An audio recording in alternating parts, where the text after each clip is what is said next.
Саламатсыңар балдар. Бүгінгі темабыз материктердегі жана океандардағы жер кыртышы. Материктердегі жана океандардағы жер кыртышынын түзүлүшү ар түрдүү.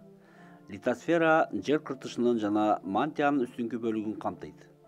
Жер кыртышынын үстүнкү бети бирдей тегиз эмес. Аны жер бетине чыгып турган материктердин зор урчуктары жана аларды бөлүп турган океандардын чуңкурлары түзөт. Өз ара тыгыз байланышкан материктер менен океандардын чуңкурларынын болушу жер кыртышынын түзүлүшүндөгү айырмачылыктар менен байланыштуу. Жер кыртышын кандай тектер түзүп турарын биз бул сүрөттөн көрө алабыз. Мантиянын жогору жагында базальт теги, ал эми анын үстүндө материктик туштагана кездешүүчү катуу гранит теги турат. Ал эми жер кыртышынын үстүнкү бөлүгүн бүт бойдон каптап турган тек бул чөкмө тег. Эми жер кыртышынын калыңдыгына келсек.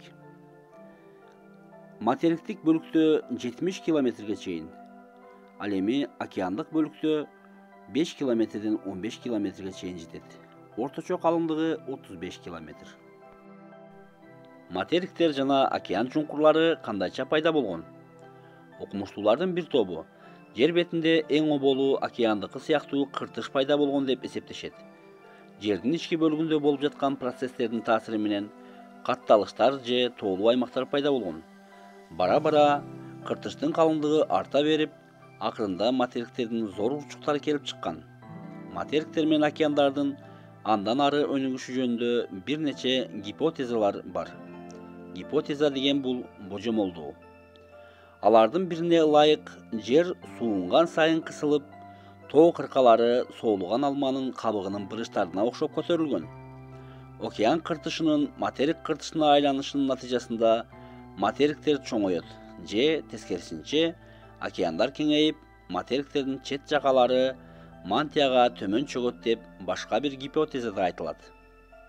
Кийинки мезгилде кургактык менен океандардын түбүндөгү жер кыртышын изилдөөлөргө байланыштуу литосфералык плиталар жөнүндөгү түшүнүктөргө таянган жер кыртышынын негизделишинин теориясы келип чыккан. Ал 20-кылымдын башында немец окумуштуусу Альфред Вегенер тарабынан материктердин жылып турушу же болбосо материктердин дрейфи туурасындагы гипотезага негизделген. Бирок окумуштуу континенттерди жылдыра турган күчтөрдүн кандайча пайда болору жөнүндөгү суроолорго жооп таба алган эмес. Эми континенттердин дрейфи жөнүндөгү видео тасмага көңүлүбүздү бурабыз. Бул азыркы көрүнүшү, ал эми мындан миңдеген жылдар мурда кандайча көрүнүштө болгон? Байкап, назар салып турабыз.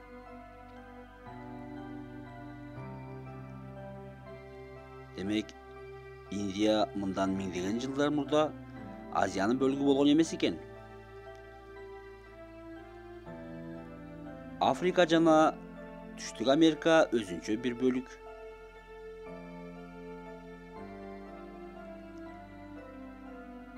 Ал эми Антарктида Индия жана Австралия өзүнчө бир бөлүк болуп турган экен.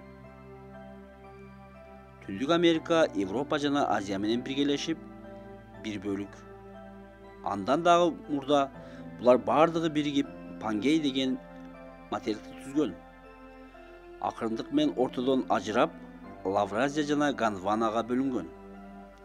Алардын ортосунда Тетис деген океан пайда болуп, бара-бара ажырашкан.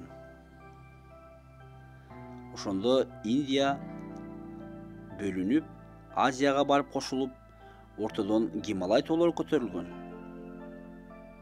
Бул литосфералык жаракалуу плиталардын чек арасы. Литосфералык плита деген эмне?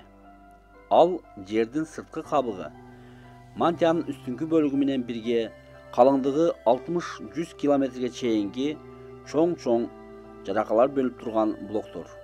Бардыгы болуп 13 литосфералык плита бар. Алардын ичинен 6-оо эң чоң. Бул сүрөттөн силер кандай плиталар бар экенин биле аласыңар. Картадан чоңураак плиталарды таап атагыла. Ар бир плитада кайсы материктер менен океандар жайгашкандыгын аныктагыла.